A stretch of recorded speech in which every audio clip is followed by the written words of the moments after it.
For hammer blow repair, you will need the following tools. First, the damaged area has to be cleaned of dirt using the scraper. Use the welding device to preheat and weld the pothole.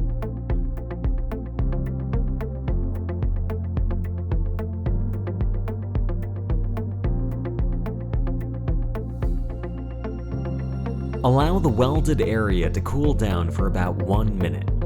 After cooling, remove the excess material with the paint stripper.